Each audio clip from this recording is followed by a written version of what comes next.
Your profile picture isn't very up to date. If you didn't say your name, I never would have known that was you. New rule. Employees are no longer allowed to date through the app. We've had a few complaints from some of the girls that you've met. Anyone can see it's a mustache. I'm never getting married. Married? We need to get you a second date. Hi and welcome back to Real Reviews, where today I'm going to be looking back at a film made in 2022, an uncut gem I'm going to call it. It's called The Sound of Violet. It sounds like a touchy-feely title. It was written and directed by a man called Alan Wolfe and adapted from his novel, and it features Jason Trevino and Cora Clary. Now these aren't well-known actors, but it is a solid ensemble cast you are looking at here. So let's have a little look at this, shall we say, rom-com in the rough, and see what you can go and check out on Prime Video right now. You're at a Pimps and Hoes party, talking to a hoe. I'm not good at pretend. What do you think I am? You're a pretty woman. What do you do? I'm an actress. Oh, wow. So this is an audition? Kind of. Did you get the part? He has autism. He's high functioning, but it's tough for him to form relationships, communicate, read social cues. She looked at me. Smile back. He can be too trusting, too loyal, and when he hurts big time. So The Sound of Violet is, it sort of pivots around Jason Trevino playing Shaun. He is a 20-something guy working as a coder in a computer app-based company. But the thing with Shaun is he is autistic, and he has issues with physical contact. He has problems reading social cues, and ultimately this guy is just not set up for romance on any level, which is where the twist in the tale really comes, I think.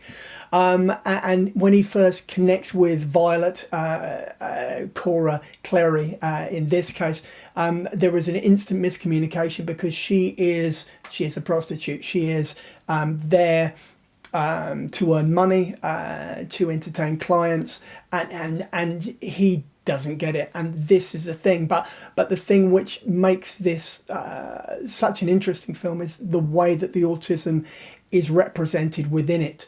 It's not used to exploit, it's not used for comedic effect, although there is some comedy within the film.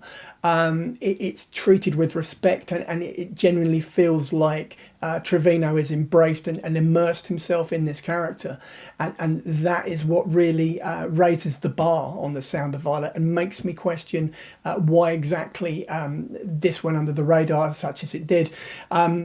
But there are other elements. There's something slightly more important as well, which I'm going to go into in the next section, so let's do that. Some of the senses in my brain are mixed up. Whenever I look closely at colors, I hear sounds. How does my necklace sound? Like whispers. You're a different wavelength. What do you mean? There are colors we can't see. Beauty that's outside our visible spectrum. There's a lot about you that's not visible to me yet, but I can tell it's going to be beautiful. What's that sound like? Clang!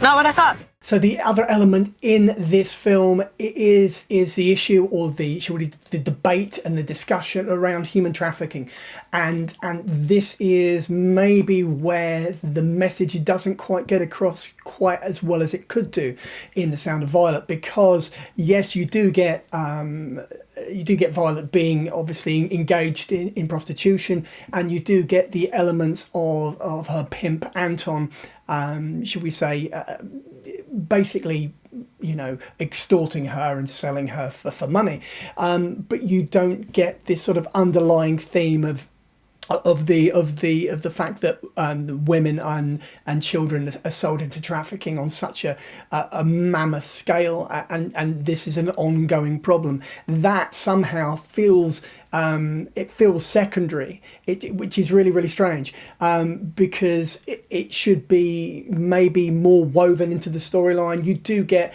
as I said, the rom-com elements and the autism elements are really well handled, even though the rom-com elements are cliched and there are archetypes and things do slot together a little bit too neatly.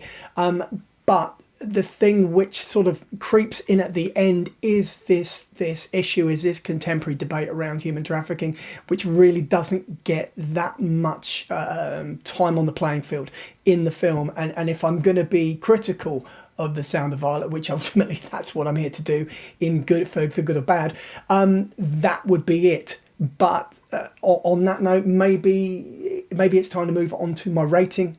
And this is really a subjective one, guys, so let's jump into that next.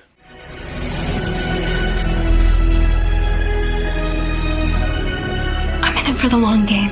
I'm not.